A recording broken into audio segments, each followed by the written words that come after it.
Dios les bendiga a todos. Este es un nuevo curso de teología sistemática. En un momento voy a explicar por qué le llamo teología sistemática, específicamente en el área de neumatología o Espíritu Santo. Antes de empezar esta clase, vamos a hacer una oración pidiéndole al Señor, al Espíritu Santo, que nos dé sabiduría y entendimiento para poder entender su palabra. Padre que estás en los cielos, Señor, te damos gracias por tu amor y misericordia, por tu infinita bondad, Señor amado. En el nombre de Jesús te adoramos, te bendecimos y te damos la gloria, Señor. Te adoramos, Señor amado. Te pedimos, Señor, que nos dé sabiduría, nos dé entendimiento, Señor, que nos ayudes, Señor, a entender tu palabra, a poder vivir tu palabra y a poder predicar tu palabra.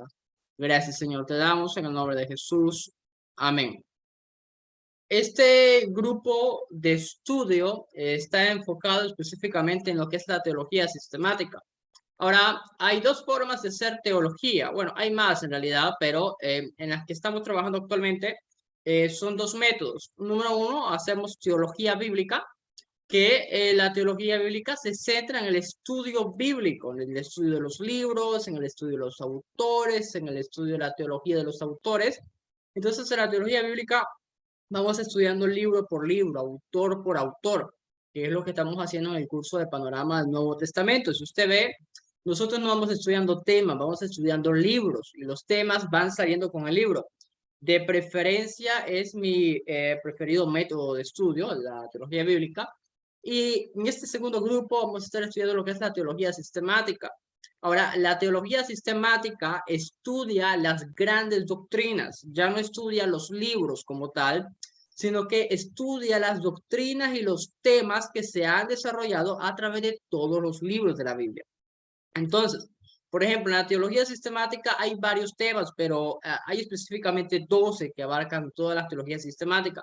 Número uno, hay una rama de la teología sistemática que se llama bibliología. La bibliología estudia, bueno, la doctrina de las escrituras. Hay una rama que se llama teología propia, que esto estudian mucho los que estudian apologética, que tiene que ver todo con los atributos y naturaleza de Dios. En tercer lugar, hay una rama conocida como la angiología, que estudia obviamente, bueno, el sector de los ángeles. Hay otra rama de la teología sistemática que estudia la antropología, estudia al hombre desde la perspectiva bíblica y teológica. Existe la antropología que no es bíblica y teológica, que es sociológica, filosófica y psicológica, humanista. Pero hay un sector de la teología sistemática que sería bueno más adelante quizás estudiar un curso de antropología. Hay otro estudio que se llama hamartología, de la palabra griega hamartía, que es el estudio del pecado, su naturaleza. Hay un estudio que considero yo que es uno de los más importantes, que se conoce como cristología, que es el estudio de Cristo. Bueno, hay otro grupo de estudio, estos dos van juntos, que se conoce como soteriología, que es el estudio de la salvación. En el curso del Nuevo Testamento ya estamos en las cartas de Romanos, ya la próxima semana entramos a Romanos, y vamos a comenzar a estudiar la soteriología, pero ya desde los libros de la Biblia. Bueno, y este es nuestra rama de la teología sistemática que vamos a estar estudiando, que es la neumatología. Abajo tenemos lo que es eclesiología, el estudio de la naturaleza de la iglesia, y la que le gustan muchas personas, la escatología. Pero bien, esto nada más será una introducción. Ahora, cuando nosotros hablábamos de neumatología, la palabra neumatología viene de la palabra griega neuma, que significa espíritu, y logos, que significa estudio del espíritu. Nuestro libro de texto, nuestro libro de base de texto, aunque no va a ser el único, yo siempre utilizo diferentes fuentes para hablar de ciertos temas, va a ser el libro del Espíritu Santo hoy del doctor Pablo Deiros. Para los que no conocen y quieren ir conociendo autores, Pablo Deiros es un historiador, es un muy buen historiador como Justo L. González. Yo tengo una serie de libros de él y es muy bueno con la historia de la iglesia. Es un creyente devoto, es un creyente que cree en los dones, cree en el poder del Espíritu Santo. Y el libro pertenece a la serie de formación ministerial por extensión. Entonces, ¿qué es lo que vamos a estar estudiando en este curso? Vamos a ver. En el flyer que yo presenté, y mire, cuando yo estudié neumatología en la universidad me hubiera gustado estudiarlo con este material, la verdad. Porque cuando yo estudié neumatología, por ser una rama de la teología sistemática, solamente estudié los aspectos teológicos y bíblicos. Pero este libro de texto no solamente tiene los aspectos bíblicos y teológicos. Ahora, cuando decimos Biblia, bíblicos y teológicos, ¿nos referimos a qué? Nos referimos a que cómo la Biblia habla sobre este tema, y teológico es cómo la teología sistemática habla sobre este tema, cómo se ha desarrollado la doctrina. Ahora, nosotros vamos a estudiar este curso en tres perspectivas. Número uno, la unidad 1, para ser más exacto. La perspectiva bíblica. Hoy vamos a ver nada más solamente una introducción al tema. Vamos a estar estudiando, por ejemplo, el Espíritu Santo en el Antiguo Testamento, que el Espíritu Santo como Ruach. ¿Qué significa Ruach? Que es una palabra en hebreo para referirse a espíritu o viento. El Espíritu Santo como Dios en acción, el Espíritu Santo como Dios revelado. Todo esto en el Antiguo Testamento. Ahora, en el capítulo 3 vamos a estudiar el Espíritu Santo en los sinópticos y en Juan. Nosotros hemos hablado de cómo Mateo, Marcos, Lucas, Juan han desarrollado su propia teología y tienen una teología al momento de escribir sus evangelios, como Juan tiene su teología al escribir su evangelio. Pero mire qué interesante, en la teología sistemática no vamos a hablar directamente de la teología de Juan o la teología lucana, sino que vamos a ver cómo estos autores se refieren al Espíritu Santo. Y este método se aplica con todas las ramas de la teología sistemática. Entonces vamos a estudiar el Espíritu Santo en los evangelios, en Juan, el Espíritu Santo en Hechos de los Apóstoles, que recientemente hemos visto a Hechos, y como el libro con el cual estamos trabajando en el otro curso es un libro pentecostal, siempre hay ese énfasis en el Espíritu. Pero aquí vamos a ver cómo Hechos directamente ya habla del Espíritu. Vamos a estudiar el Espíritu Santo en las cartas paulinas, el Espíritu Santo en las epístolas católicas, en las epístolas generales, ya usted sabe a qué me refiero con epístolas católicas, y en el Apocalipsis. Mire qué interesante, poco se habla del Espíritu Santo en el Apocalipsis, mucho hablamos del juicio, que del milenio, que de la tribulación, pero a veces muy poco se habla sobre el Espíritu Santo en el Apocalipsis. Entonces, si usted se va a dar cuenta, todo tiene que ver con el Espíritu Santo, pero desde una perspectiva bíblica. ¿Qué tiene que decir los libros de la Biblia sobre esta persona del Espíritu Santo? Por esta razón, hay lo necesario en la formación teológica de los ministros y también de los creyentes en general, tener un balance de dos cosas. Por un lado, tenemos los estudios bíblicos. Estamos estudiando directamente el texto, estamos estudiando directamente los libros. Y por otro lado, tenemos la teología sistemática, que es importante entender las grandes doctrinas de la Biblia desde nuestra perspectiva, porque quiero decirle, hermano, y un pequeño detalle, por ejemplo, acá, mira, cuando hablamos de teología sistemática, hermanos, hay diferentes, ustedes busquen logos o busquen una librería, hay diferentes teologías sistemáticas. ¿Y qué es lo diferente de una de la otra? Mire, por ejemplo, aquí tengo estas de acá. Esta de acá es una teología pentecostal. Esta de acá es una teología anglicana. Esta de acá es una teología reformada, ni hablar de Juan Calvino. Esta es teología bautista y esta es teología reformada. Déjenme poner una R. Una R. Estoy seleccionando las que tengo porque hay otras que no tengo. Entonces, ¿qué es lo que pasa, hermano, con estas teologías?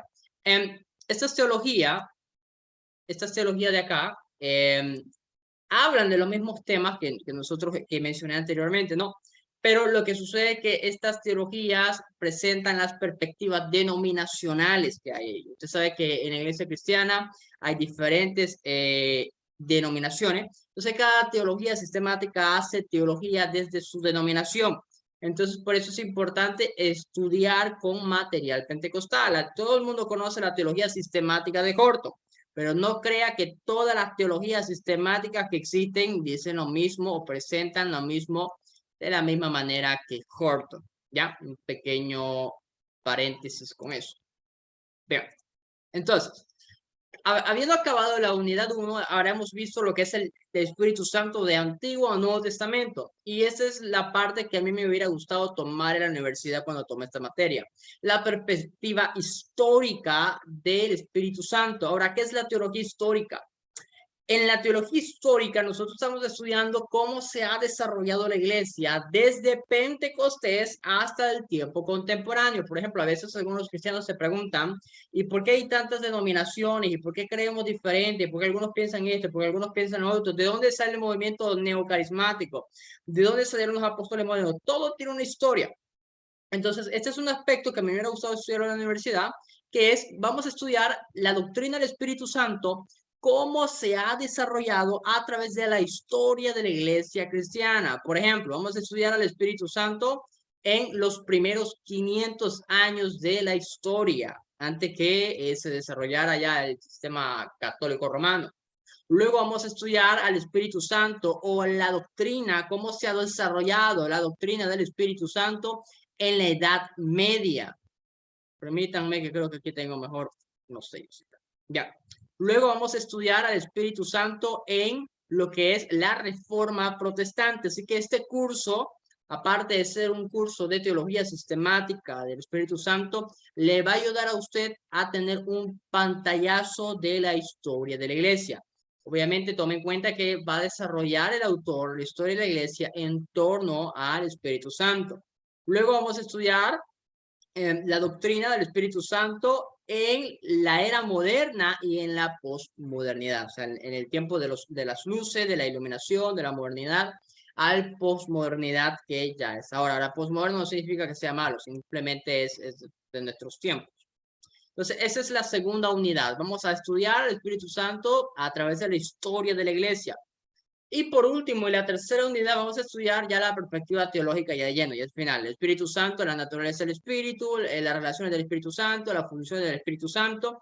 El Espíritu Santo es los creyentes, la promesa, la experiencia, acciones, el poder y el significado. Entonces, nótese que es un curso y es un material completo. Tenemos la perspectiva bíblica de Antiguo a Nuevo Testamento. Tenemos la perspectiva histórica de la iglesia primitiva hasta el tiempo moderno. Y tenemos la perspectiva teológica, que es ya lo que aparece en todos los libros ya de teología sistemática. La cuestión de las tareas, hermano, en este curso no voy a dejar tareas como tal, pero sabe que siempre hay exámenes. Por si acaso, si no ha hecho el examen de Panorama del Nuevo Testamento, tiene que hacerlo esta semana. Entonces, no van a haber tarea como tal, pero cada lección tiene unos ejercicios. ¿Para qué sirven los ejercicios? Bueno, para practicar lo que usted va conociendo. ¿Alguna pregunta hasta el momento? ¿Alguien tiene alguna duda, alguna pregunta?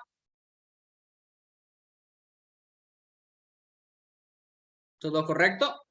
Todo bien. Hermana Sol, dígame. Y Dios le bendiga. Es que entré un poquito tarde. A mí se me había olvidado que hoy era el día de las clases. Entonces no sé si lo va a grabar para yo Ya ver está el... grabado. No se Ok, preocupe.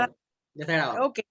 Eso era todo. No, Muchas gracias. amén. No, eso es un punto muy importante, hermano. Yo les explico. Yo entiendo que muchos alumnos están trabajando. Yo los entiendo, no se preocupe. Por eso yo de principio a fin, mire, desde la oración, desde principio a fin, todas las clases van a quedar grabadas para que usted no se pierda nada. Usted ya sabe que todo va a quedar grabado en el Classroom. Hermano Reyes, ¿tiene alguna pregunta? Sí, esa pantalla que estoy viendo, ¿es el PDF que mandó? Sí, esto de acá es el PDF que mandé. Ahora, el PDF yo lo mandé en 2 lecciones, que es la lección 1 y la lección 2. Yo voy a ir mandando conforme vayamos avanzando este PDF por partes. Conforme vayamos avanzando lecciones, yo lo voy mandando por partes, porque Logos no me permite sacar el libro por completo. Pero todo el material lo van a tener disponible.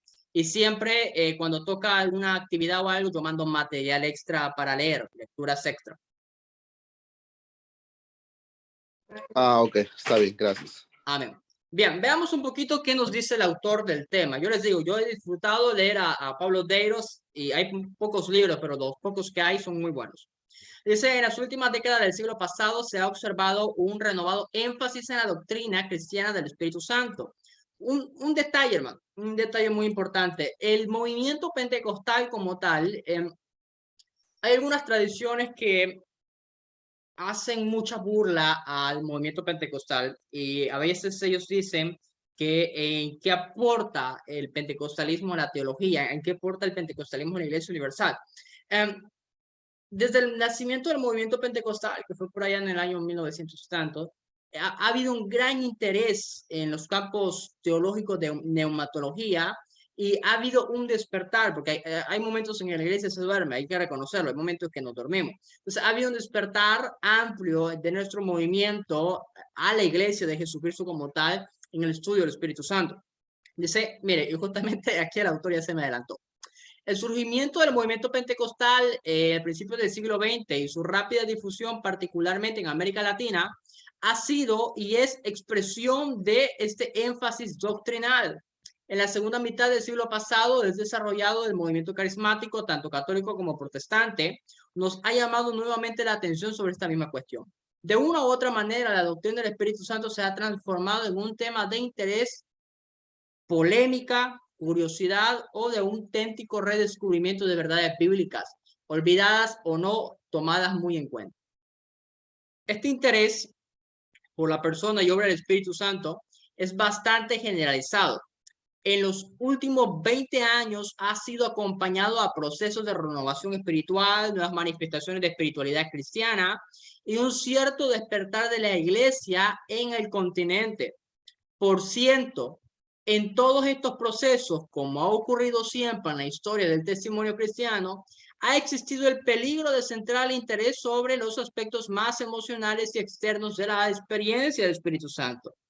A expensas de aquellos que son más fundamentalmente a la luz de la Escritura, en ningún otro punto de la revelación cristiana se necesita ser más cuidadoso que en todo lo que tiene que ver con el Espíritu Santo. La exhortación juanina de no creer a cualquiera que presente estar inspirado por el Espíritu es sumamente importante y en esta particularidad.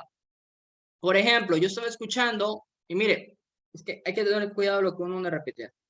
Está escuchando a uno de sus predicadores, tú sabes que en Facebook sale de todo, uno de esos que le dicen Rabacuco, ¿no?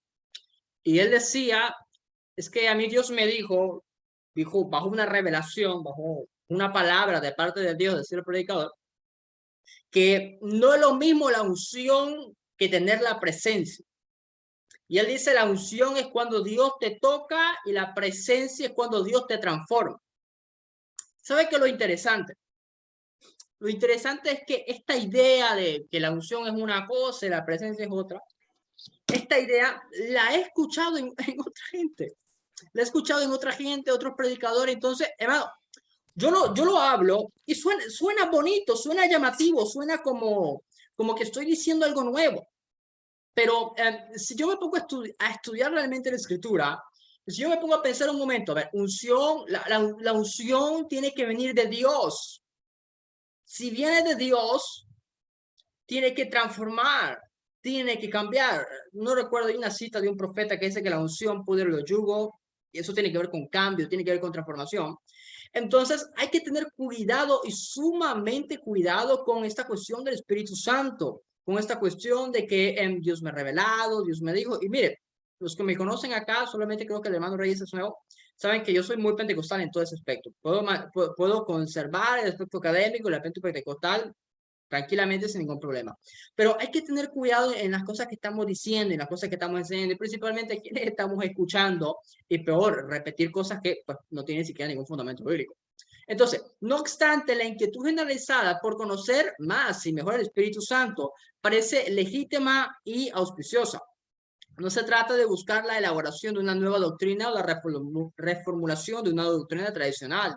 No es la invención de un novedoso artículo teológico para el ser humano de hoy o el surgimiento de una tendencia de moda. La doctrina del Espíritu Santo nace, como toda doctrina cristiana, de la experiencia cristiana. Es el resultado de una fe vivida, experimentada en conformidad al testimonio de las Escrituras. En este sentido, la doctrina del Espíritu Santo no es un nuevo producto especulativo elaborado en el gabinete de algún teólogo, ni la simple formulación racional del acuerdo o consenso de un órgano institucional. Esta doctrina, como la otra doctrina cristiana, nacen del resultado de la experiencia de relación que el creyente mantiene con Dios, quien ha querido manifestarse a sí mismo a todos los seres humanos. Tal experiencia resulta de la fe, que es la apropiación confiada de la acción redentora de Dios y sus consecuencias. A su vez, esta fe es la respuesta consciente y voluntaria al mensaje de la Escritura, que son el registro autoritativo de la acción redentora y divina. De este modo, la doctrina del Espíritu Santo resulta de la propia vivencia del Espíritu en virtud y fe, y el testimonio que sobre él dan las Escrituras. El testimonio que inspiró a las Escrituras es el mismo Espíritu que, morando plenamente en el creyente, le permite a éste interpretarlas, aplicarlas a las circunstancias concretas de la vida. Hay pues una tensión dialéctica entre la realidad de la experiencia del Espíritu mediante la fe en el plano de la vida del creyente y el testimonio acerca de la vida que lo ofrece, acerca de lo que ofrece la Biblia. No obstante, conviene tener en cuenta que el testimonio que da la Biblia acerca del Espíritu es posterior o de segundo grado al testimonio que el Espíritu da a sí mismo en la vida del creyente. Bien, tenemos una larga introducción, vamos a ir directamente al grano. La necesidad de expresar la vivencia del Espíritu mediante lenguaje simbólico surge del hecho de que es imposible encerrar al Espíritu Santo dentro de una definición o representarlo con una forma matemática.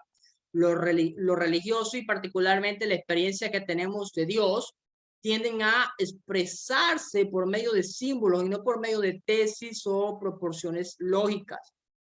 Más aún, cuanto más intensa sea la experiencia religiosa, más fecunda se muestra en su expresión por medio de símbolos.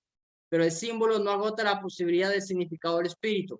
Es decir, el Espíritu Santo es mucho más que agua, fuego o viento. De allí que cada generación de cristianos debe levantar una y otra vez la pregunta: ¿quién es el Espíritu Santo? Mira qué preciosa pregunta. ¿Quién es el Espíritu Santo? Toda vez que intentamos responder a este interrogante a la luz de nuestra experiencia personal y comunitaria, siguiendo la orientación de las Escrituras, estamos haciendo neumatología. Y es un punto muy importante, es decir, estamos procurando descubrir contenido, doctrina del Espíritu Santo como don de Dios. Es importante este punto de acá. A ver, estamos haciendo neumatología. Nosotros, los cristianos, aunque no estamos estudiando quizás en una universidad o algo, nosotros los cristianos tenemos teología. Sí, tenemos teología. Todos los cristianos en cierto sentido somos teólogos en cierto sentido. ¿Por qué? Porque en cierto punto, en cierto aspecto, tenemos una idea sobre Dios. Por ejemplo, hermana Yolanda, yo sé que a usted le gusta participar mucho. Hermana Yolanda, para usted, ¿quién es Dios?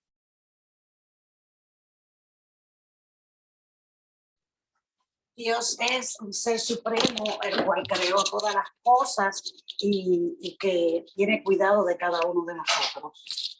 Amén. Gracias, hermana Yolanda. Entonces, hermana Yolanda, con eso que dijo, ya está haciendo teología. Ya nos está dando una explicación de quién es Dios. Ella dice, es el ser supremo. Entonces, Dios es un ser personal, es un ser creador, es un ser omnipotente. Dice la hermana Yolanda que tiene cuidado de todas las cosas. Entonces, la hermana Yolanda está presentando una teología personal, de que Dios tiene interés por las personas. Entonces, mire, la hermana Yolanda está haciendo teología. Entonces, así como yo puedo hacer teología por mi concepción sobre Dios, también puedo hacer neumatología cuando doy mi explicación de quién es el Espíritu Santo, lo que Él hace y cómo lo hace. Ahora, la cuestión, si todos podemos hacer teología, significa que todos podemos hacer buena teología. Ahí está el problema. Todos podemos hacer teología, pero ¿cómo hacemos teología? ¿Cómo procedemos en el punto de hacer teología o neumatología en este caso? Es el punto del tema. Si lo hacemos bien o lo hacemos mal. Mike Licona, un famoso erudito del Nuevo Testamento, él dice lo siguiente referente a la teología.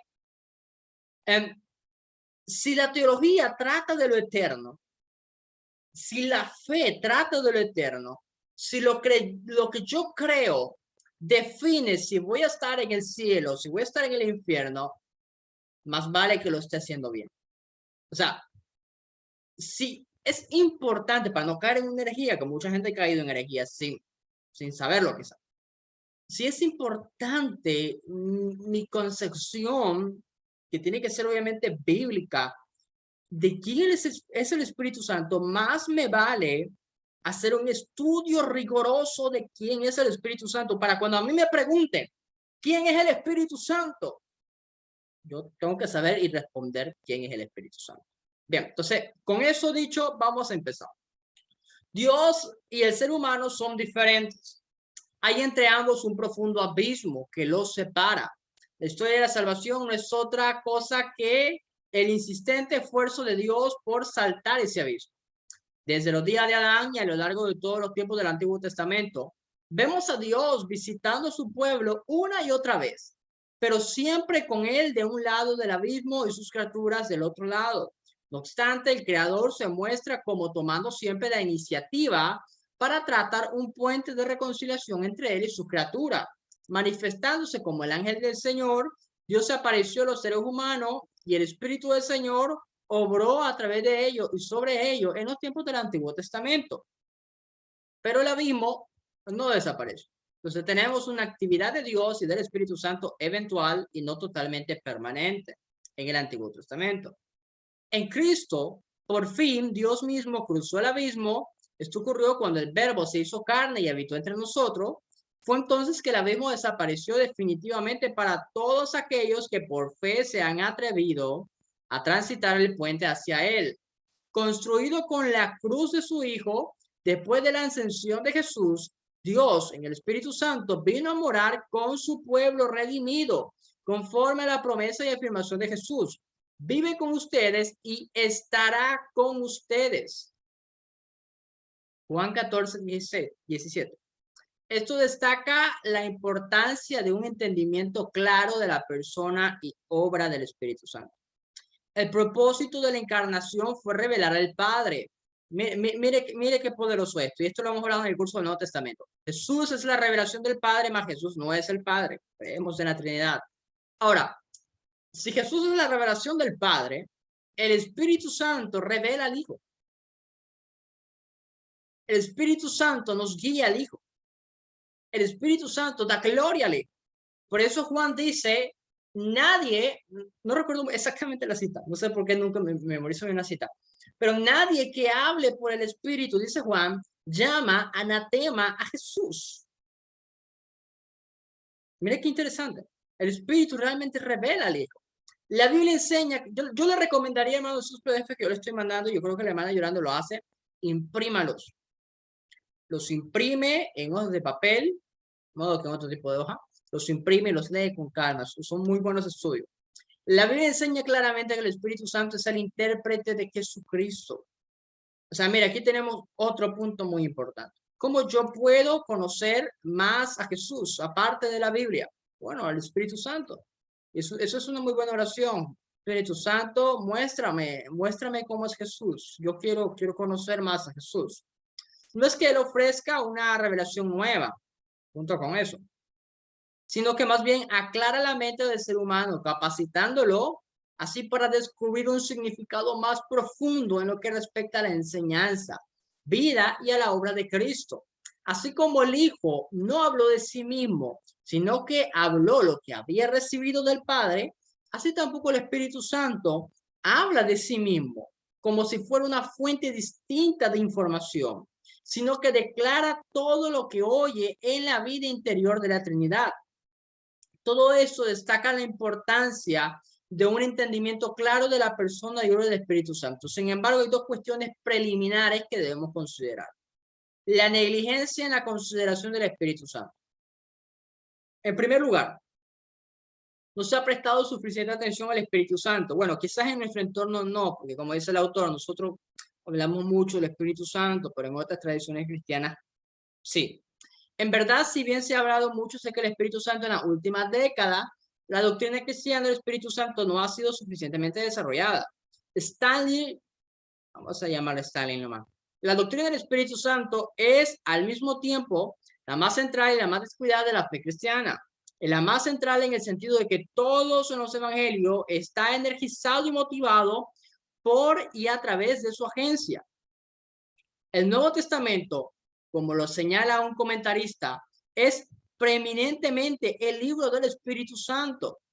Esto puede ser expresado incluso más dramáticamente mientras que se nos puede permitir pecar contra Jesucristo. El que peca contra el Espíritu Santo es imperdonable. El pecado contra el Espíritu Santo es imperdonable. Ahora yo hago una pausa acá. ¿Alguien me puede decir en sus propias palabras qué podría ser blasfemar contra el Espíritu Santo? ¿O por qué cree usted que es perdonado la blasfemia contra Jesucristo, pero no la blasfemia en contra del Espíritu? ¿Alguien puede darme algún comentario?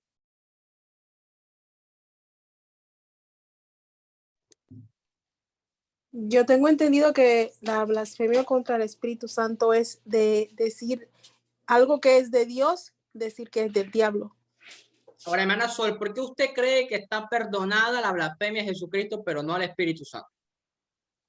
El Espíritu Santo es el mismo Dios, es santo. Claro. Jesucristo también es santo y también es Dios. ¿Por qué cree usted que el Espíritu Santo tiene este distintivo?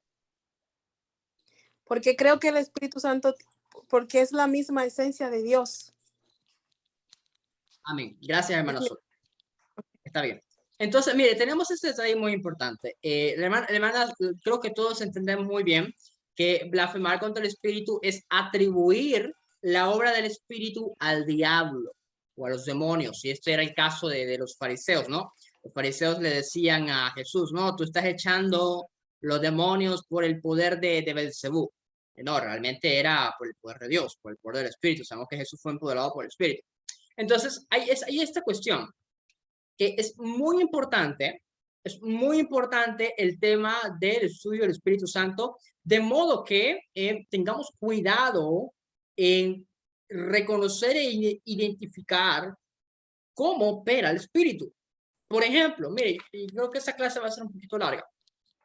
Hay, no sé si ustedes lo conocen, hay algunos hermanos que se llaman hermanos reformados, a veces son de tradiciones luteranas, de tradiciones bautistas o presbiterianas. Y ha habido un foro, usted sabe que en internet hay de todo. Y estaba el famoso Gigi Ávila. Se estaban haciendo la burla de Gigi Ávila, que esas no son lenguas, que Gigi Ávila está endemoniado. Mire, un sinfín de cosas que me dieron ganas de rasgarme las vestiduras, literalmente. Honestamente, me enojé cuando leí todos esos comentarios. Pero estos, bueno, no sé si llamarles hermanos, porque realmente muchos blasfemaron en contra del Espíritu, pero muchas de estas personas estaban diciendo estas palabras, ¿por qué? Porque ellos no estaban de acuerdo en cómo el Espíritu Santo estaba obrando a través de Gigi Ávila. Ahora, ¿por qué no estaban de acuerdo por la forma en la que obraba el Espíritu Santo de Gigi Ávila? Sencillo, porque no estudiaron su Biblia. Porque para ellos el hablar en lengua tiene que ser idiomas terrenales nada más. Entonces, mire qué problema puede ser a un creyente no entender muy bien la doctrina del Espíritu Santo hasta el punto de poder caer en una blasfemia.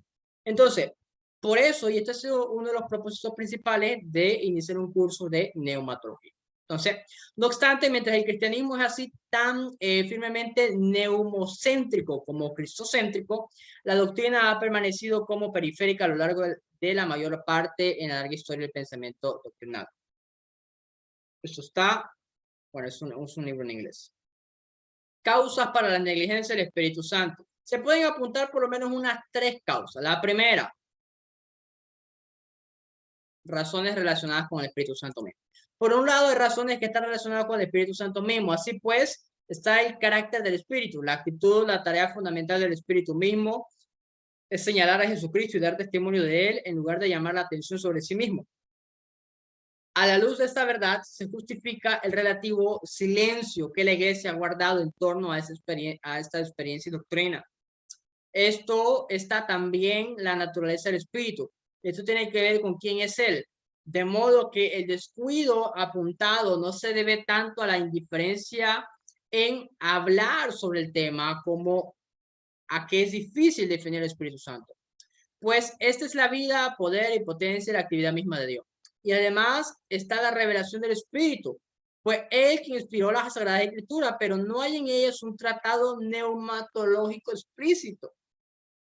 Es difícil sistematizar las enseñanzas de la Biblia sobre el Espíritu Santo, dada la diversidad de pasajes que tratan el tema en forma diferente. Como indica Van Hervey, Propiamente hablando, no hay una doctrina del Espíritu Santo en el Nuevo Testamento. Si bien en el lenguaje específico acerca de ello, proveyó los materiales para la elaboración teológica posterior. Razones relacionadas con nosotros mismos. Por otro lado, hay razones que están relacionadas con nosotros mismos como cristianos.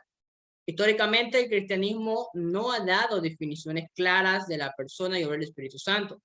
En un sentido muy real, cuando se estudia la historia del testimonio cristiano, da la impresión de que siempre de que siempre o casi se ha esquivado el tema. La Confesión de Fe de Westminster, la Confesión de Fe calvinista de 1648, de gran influencia para muchos evangélicos en América Latina, no tenía originalmente una sección sobre el Espíritu Santo y recién se puso algo sobre el tema 2 siglos después de su aceptación. Además, nos molesta algo que no podemos controlar y que quiere controlarnos a nosotros. Y este es el tema muchas veces con este tipo de hermanos. Ellos dicen, no, que Dios tiene que moverse de esta forma y no como ustedes dicen. Tememos que el Espíritu Santo irrumpa nuestro programa tan cuidadosamente planeados y nuestros procedimientos tradicionales tan cómodos y aparentemente seguros. Este fue el caso de Pedro. Como buen judío de su día, Pedro estaba configurado para detestar ceremonialmente cualquier tipo de relación con los gentiles. Las normas religiosas establecían con claridad la necesidad de abstenerse de todo tipo de contacto con los gentiles y en su contexto histórico, especialmente con los romanos invasores. Fue necesaria la intervención bien dramática directamente del Espíritu Santo para cambiar la cosmovisión de Pedro. Debemos tener presente, no obstante, que corremos el riesgo de perder la libertad en el espíritu, simplemente por permitir que el prejuicio, la ignorancia y la sospecha nos llenen de temor. Samuel Escobar, no creo que sea el narcotraficante. El temor a los excesos del movimiento carismático, el conservadurismo de forma más que de esencias y el desconocimiento de la riqueza de la palabra de Dios explican que cuando se menciona el tema del Espíritu Santo, una cierta inquietud recorre las mentes y los corazones. La gente se pone en guardia como para ver si aparece la temida herejía y si el que habla se sale de la línea. Se tiene la sensación de que cunde en cierto miedo a la libertad del espíritu. Y esto puede ser trágico porque si el espíritu no tiene libertad en acción, no hay iglesia y ni hay misión. Entonces siempre, hermano, debemos de buscar el balance. Siempre debemos buscar el balance en estas cosas. Razones relacionadas con nuestra relación con el espíritu. Finalmente, el espíritu hace demanda sobre nosotros personalmente y le resistimos. Cada vez que se acerca a nosotros y rechazamos sus indicaciones, nuestra resistencia se aumenta. Nuestra conciencia de él disminuye y llegamos a desconocerlo o a no ver su acción. En Efesios 4:30, el apóstol Pablo nos advierte seriamente la actitud: no agravien al Espíritu Santo de Dios con el cual fuimos sellados para el día de la redención. Como podemos ver, la consideración de la experiencia y la doctrina del Espíritu Santo es sumamente compleja por muchas razones. Y en buena medida esto explica por qué el tratamiento reflexivo de la persona y obra del Espíritu Santo brilla por su ausencia en muchos ámbitos del pueblo del Señor. La neumatología es una disciplina de manejo complicado y a la mayoría de nosotros no nos gustan las cuestiones complicadas. Por ejemplo, a la mayoría de nosotros no nos gustan los estudios bíblicos que tienen que ver con mucho trabajo, con horas. H. Weller Robinson dice: ninguna doctrina de la Biblia es más caleidoscópica que la del Espíritu Santo, ya sea que escojamos pensar en los elementos fragmentarios que muestran la sabiduría de Dios en toda su diversidad, o en las transformaciones elusivas que sufre la doctrina dentro de los 1000 años de historia, o en su fascinación al verla reflejada hacia atrás y hacia adelante entre Dios, el ser humano y la sociedad humana. Ejercicio, mira, aquí tiene un ejercicio. Formar un grupo de 6 personas y durante unos 20 minutos comparta qué lugar le da el Espíritu Santo en la congregación donde cada uno milita. Tomar en cuenta el lugar en el culto, la oración, la predicación, la enseñanza y el ministerio de la congregación. Por ejemplo, esto es bueno, hermano, mira. No conozco la vida personal de ustedes, pero algo que a mí me ayudó bastante sobre esto es tener las conversaciones con los hermanos de la fe y hablar sobre lo que Dios está haciendo, sobre lo que Dios ha hecho y sobre lo que queremos que Dios haga. Entonces, es una forma de invitar al Señor a nuestra vida. Ahora, la necesidad de prestar atención al Espíritu Santo. En segundo lugar, debemos prestar más atención al Espíritu Santo. Nos conviene dedicarnos al estudio de la acción del Espíritu Santo según se presenta en la Biblia. En realidad, no hay excusas suficientes que nos justifiquen de no atender debidamente a cuestiones tan importantes. Básicamente hay 4 motivos urgentes para hacerlo. Número 1, el lugar prominente del Espíritu Santo en la Biblia. Debemos de prestar más atención al Espíritu Santo porque su prominencia en la Biblia nos impone tal consideración. Es notable la relevancia del Espíritu Santo en las páginas de la Escritura. En verdad, cuesta creer que cristianos que dicen ser bíblicos y que fundan en la Biblia su fe y práctica no prestan más atención a lo que el libro sagrado, especialmente el Nuevo Testamento, enseña en cuanto al Espíritu. Hablando del énfasis presente en la persona del Espíritu Santo, el destacado teólogo evangélico Charles F. Henry comenta: el llamativo interés del cristianismo contemporáneo en la realidad del Espíritu Santo parecerá extraño solo a aquellos que no son conscientes del papel clave del Espíritu Santo en el Nuevo Testamento y la desvaloración relativa de este papel por parte del cristianismo posapostólico temprano. Es notable que a lo largo de la historia del testimonio cristiano no siempre se ha leído la Biblia procurando extraer de ella extraordinaria riqueza de su enseñanza sobre el Espíritu. Es una forma de hacer teología sistemática. De hecho, los grandes reformadores bíblicos como Lutero, Zwinglio, Calvino, que pusieron el texto bíblico notando sus grandes enseñanzas doctrinales, no prestaron suficiente atención a la doctrina del Espíritu Santo. Estos teólogos de acá prestaron bastante atención a la gracia, a la ley, a la justificación, y con eso no estamos diciendo que no hablaron del Espíritu Santo. Obviamente que hablaron del Espíritu Santo, pero no se le hizo justicia al estudio de la pneumatología. Si bien subrayan en la Biblia aquellos pasajes que enseñan la relación del Espíritu Santo con los individuos, su obra, la regeneración del pecado, la iluminación de las Escrituras, no atendieron a toda la doctrina bíblica sobre el Espíritu Santo. De hecho, algunas confesiones de fe, como la Segunda Confesión de Londres Bautista de 1644, no contenía una sección sobre el Espíritu Santo. Y la Iglesia Presbiteriana en los Estados Unidos agregó una confesión de fe hasta 1902. No obstante, desde Génesis 1:2 hasta Apocalipsis 22:17, es posible encontrar múltiples testimonios de la acción del Espíritu Santo de Dios. El testimonio bíblico acerca de la persona y obra del Espíritu es elocuente, abundante. Casi no hay libro en el Antiguo Testamento, o página, o capítulo en las Escrituras, que de manera directa o indirecta no contenga alguna referencia a la persona y obra del Espíritu Santo. La abundancia notable de material bíblico nos impone por lo menos la consideración del testimonio escriturario sobre el Espíritu Santo. El lugar prominente del Espíritu Santo en nuestra fe. Debemos de prestar más atención al Espíritu Santo porque tal consideración nos ofrece uno de los 2 elementos indispensables de nuestra religión cristiana. Estos 2 elementos son el elemento histórico o revelacional y el elemento experiencial o vivencial. Ambos son esenciales. Revelación y experiencia van juntas en el desarrollo adecuado de la teología del Espíritu Santo. Más pentecostal no puedo ser. Según Ives, con el término experiencia, tal como lo estamos usando en este contexto, entendemos la percepción de la realidad de Dios tal como viene a nosotros. Actúa en nosotros, por medio de nosotros, arrastrándonos hacia Él en una comunión, una amistad, en un ser el uno para el otro. El hecho histórico tiene que ser experimentado en la actualidad, tiene que ser actualizado permanentemente, y es por el Espíritu Santo que los eventos históricos de nuestra fe se aplican a nuestra vida de hoy. Por ejemplo, hermano, yo le voy a decir algo acá. Es requisito obligatorio que si usted está estudiando estos cursos,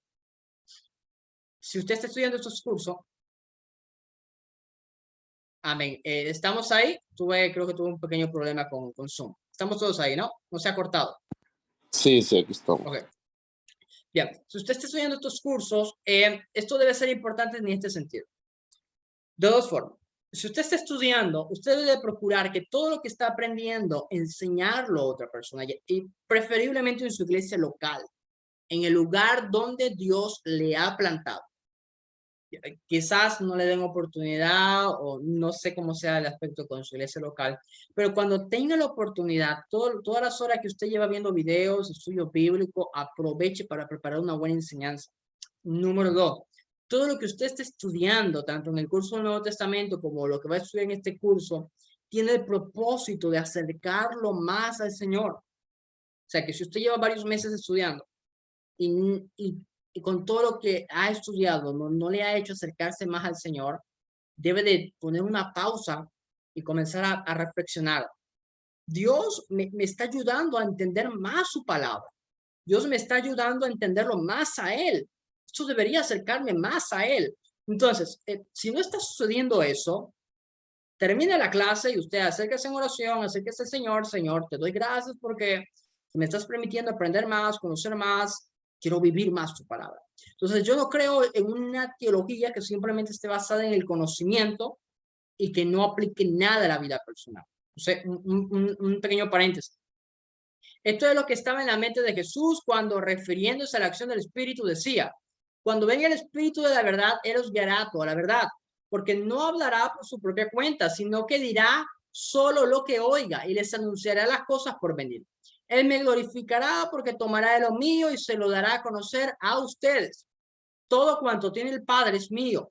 Por eso les dije que el Espíritu Santo de lo mío se lo dará a conocer a ustedes. Mire qué precioso. Es imposible concebir la fe cristiana si no es a partir de una comprensión adecuada del lugar del Espíritu Santo en la vida misma. Carl F. Henry dice lo siguiente: los apóstoles enseñaron que una vida que no está llena del Espíritu degrada al cristianismo auténtico.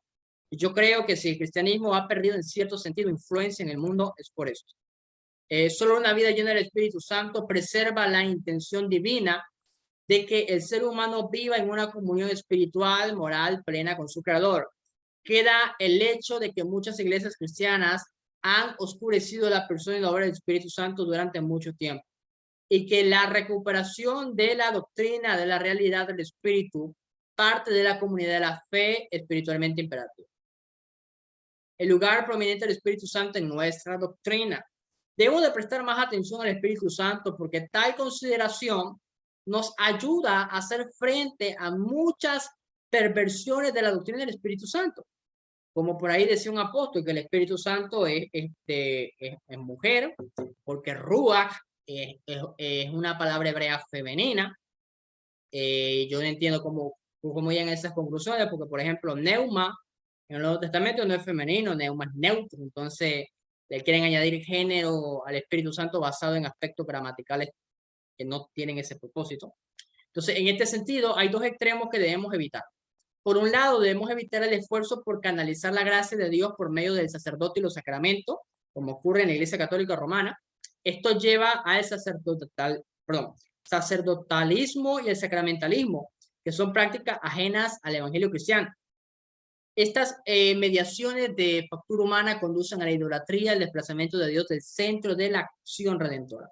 Por otro lado, debemos evitar la experiencia religiosa sin control alguno, ¿ya? O sea, que hablamos de libertad no significa que no seamos ordenados, como en ciertas sectas modernas y en algunos de los nuevos movimientos religiosos.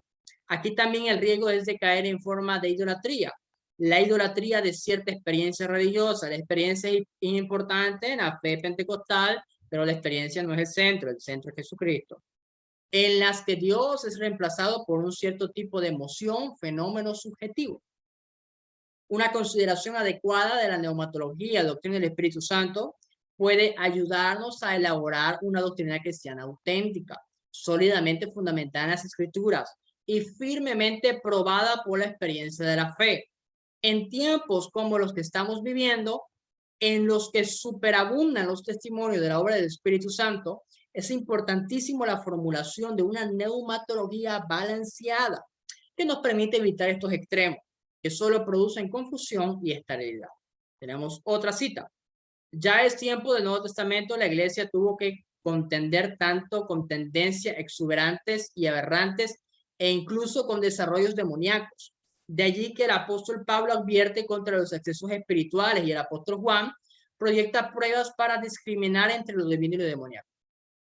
Si el surgimiento del interés en el Espíritu Santo es apropiado y es necesario, no lo es menos el interés paralelo de un criterio para separar lo que es espiritualmente legítimo de lo que es falso. El lugar proveniente del Espíritu Santo en nuestra praxis. Ahora, praxis es un término que significa en nuestra práctica. Vamos a ver mucho de eso. Debemos prestar atención al Espíritu Santo porque tal consideración nos permite evitar los muchos subtitus, ¿cómo es? Subtitus de la acción del Espíritu Santo. ¿Cuáles son algunos de estos sustitutos? Leyendo mal. Sustitutos a los que estamos expuestos a los que somos afectados. Número 1, el emocionalismo. Mire, por ejemplo, yo sé que no nos gusta que nos digan emocionalismo, pero hay que reconocer, a veces hay emocionalismo, a veces hay emocionalismo, a veces hay, a veces no, a veces sí. Ahora, yo no creo que las emociones sean pecado como tal. Las emociones no son pecado. Pero si la emoción, miren, vamos a ver, mejor leemos lo que dice. Las emociones son experiencias complejas de carácter consistente que despiertan respuestas fisiológicas y psicológicas, tanto placenteras como no placenteras, y que habitualmente se hayan caracterizadas por fuertes sentimientos, tensión o excitación. Debemos de aclarar que las emociones no son malas. No son malas. Pero el emocionalismo como distorsión de las emociones, sí lo es. El emocionalismo es ese estado de exaltación emocional que otorga primicia a lo sensible por sobre la razón y el pensamiento lógico. Se trata de una exageración o distorsión de las emociones que son legítimas expresiones de la persona humana y vehículos válidos para el conocimiento y la comprensión de la realidad. El emocionalismo considera que las únicas experiencias auténticas de la fe son aquellas que pasan por las experiencias fisiológicas y psicológicas consistentes de tensión o excitación de carácter patético dramático. Por ejemplo, hay algunas hermanas que hay culto o algo y Dios les toca y siempre lloran, ¿no? Yo creo que seamos hombres o mujeres, todos hemos llorado en la presencia del Señor. Pero no sé si usted ha visto, hay un tipo de creyentes que todo el tiempo paran llorando y nunca se les ve gozo. Nunca tienen una experiencia con el espíritu de gozo, nada. Todo el tiempo es llorar, llorar y llorar. Ahora, no, yo no digo de la hermana que está pasando una prueba en el secreto, no, yo no estoy hablando de eso. Estoy hablando de aquel tipo de cristiano que necesita una emoción para sentir a Dios. Que depende de cierto tipo de emoción para sentir a Dios. Mire, por ejemplo, yo no estoy en contra del corre-corre, del grito, yo no estoy en contra en lo absoluto de eso. Pero yo no dependo de eso para sentir a Dios. A mí me encanta, yo lo he sentido a Dios en todo eso. Pero también lo he sentido a Dios en el quebranto, también lo he sentido a Dios en la paz.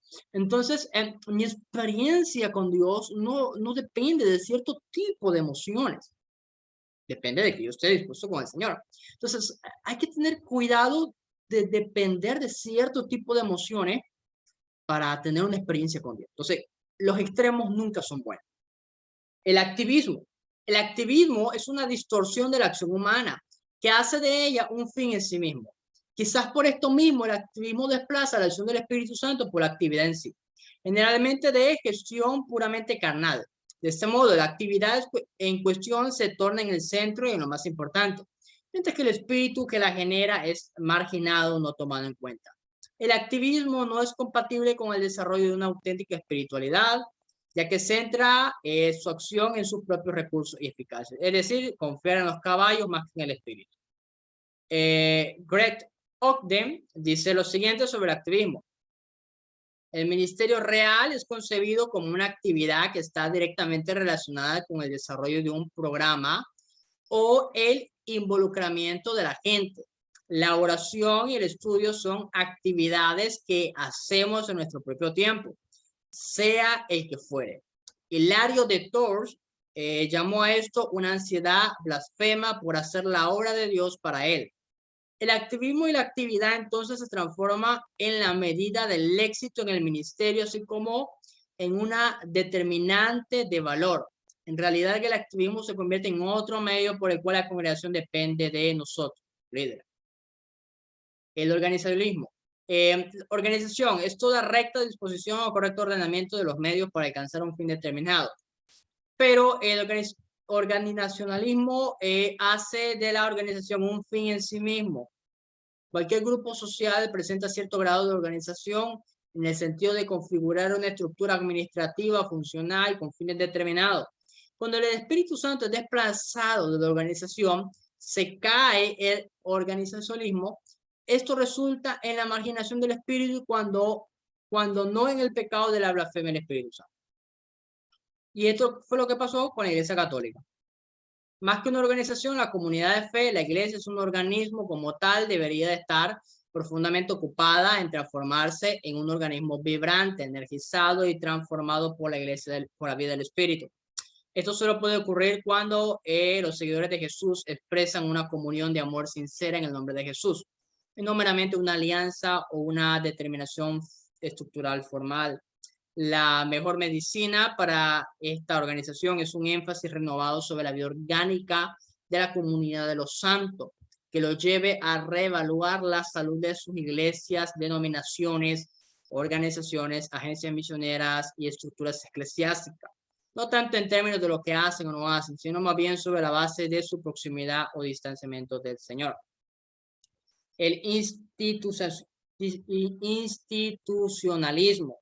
Se trata de la orientación que sostiene el desarrollo de pautas estables, interaccional, social, basadas sobre las reglas, leyes, usos y rituales formalizados, no como medios, sino como fines en sí mismos.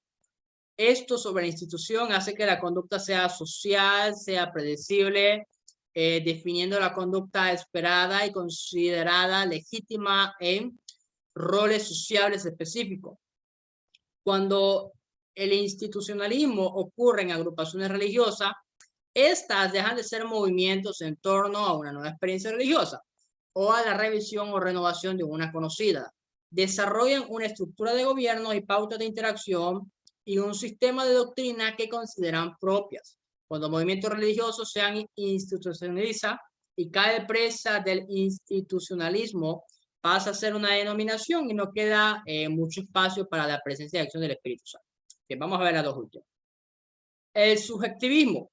El subjetivismo es un sistema que no admite otra realidad que la del sujeto presente y reduce toda existencia a la existencia del yo. El subjetivismo hace depender el conocimiento humano de factores que residen en el sujeto que conoce. El subjetivismo señala que hay una verdad, pero tiene una validez limitada o relativa, siempre sujeta a las limitaciones y alcance del sujeto que la conoce. De este modo, la subjetividad individual deja de ser intérprete de la verdad para constituirse en matriz y patrón de sí misma. Cuando esto ocurre, el yo personal ocupa el lugar del Espíritu Santo, que queda arrinconado fuera del centro de la interioridad del individuo. ¿Cómo puede pasar esto? Un ejemplo. Digamos, yo quiero corregir a un hermano que está dando afirmaciones incorrectas sobre la persona o la obra del Espíritu Santo. Entonces el hermano me dice, no, pero mira, esa es su interpretación del Espíritu. Dios tiene misterios conmigo. Y hay cosas que tú no lo vas a entender, que el carnal no lo va a entender. Entonces, un ejemplo. Entonces, están interpretando la acción del Espíritu Santo basado en su experiencia personal. Cuestión que no es regla, ¿ya? Las experiencias personales son entre yo y Dios. Pero si hay algo malo entre todo lo que estamos diciendo, pues la Escritura es lo que va a definir eso. El sentimentalismo. Los sentimientos juegan un papel muy importante en la vivencia y expresión de la fe. Los sentimientos son esas pautas duraderas de las disposiciones emocionales sustentadas por las personas individuales en relación con otras personas, objetos o ideas. De todos los sentimientos, el religioso es el más profundo e influyente. Quizás por ello mismo es el más expuesto a ser corrompido o distorsionado. Cuando esto ocurre, en lugar de un sentimiento religioso sano, caemos en un sentimentalismo religioso enfermo.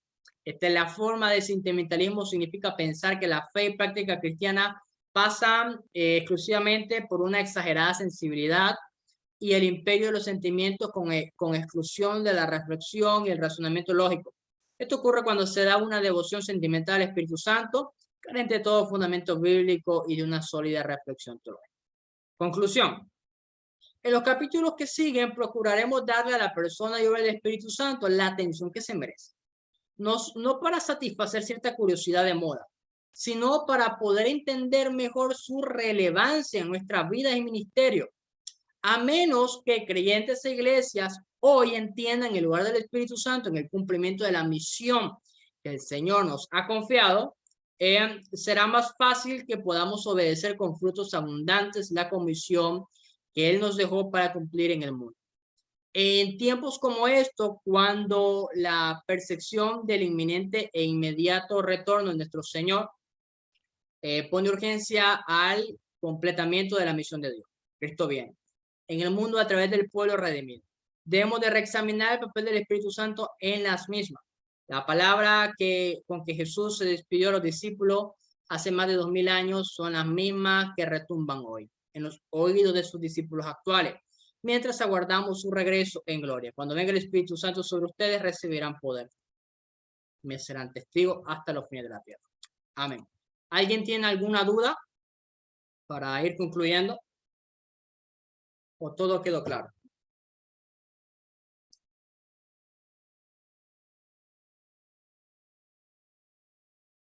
Bien.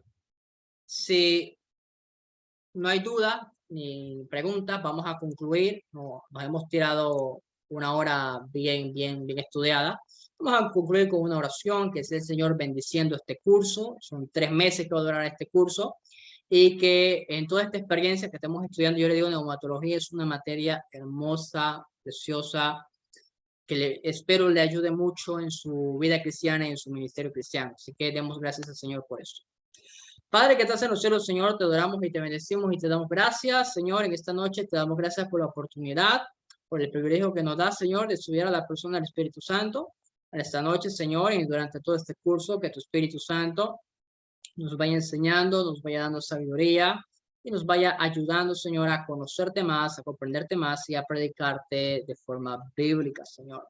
Te damos gracias, te presento la vida de cada alumno, Señor, como los que se van a integrar también en este curso. Pido, Padre amado, que seas tú bendiciendo su vida, su familia y sus ministerios. Te damos las gracias, Señor, en el nombre de Jesús. Amén y amén. Dios les bendiga, amado hermano, que pasen muy buena noche. La clase grabada yo la voy a subir como siempre al Classroom. Si usted la quiere volver a ver con más calma o si se ha perdido alguna parte, va a estar disponible en el Classroom en unos 30 a 1 hora de esta misma noche. Yo mañana voy a subir la otra clase. Recuerde que son 2 clases, una clase presencial y una clase grabada. La segunda clase grabada yo la voy a subir mañana y a las 8 de la noche va a estar disponible también en el Classroom. Amén. Dios les bendiga, que tengan una muy buena noche. Bendiciones. Dios les bendiga.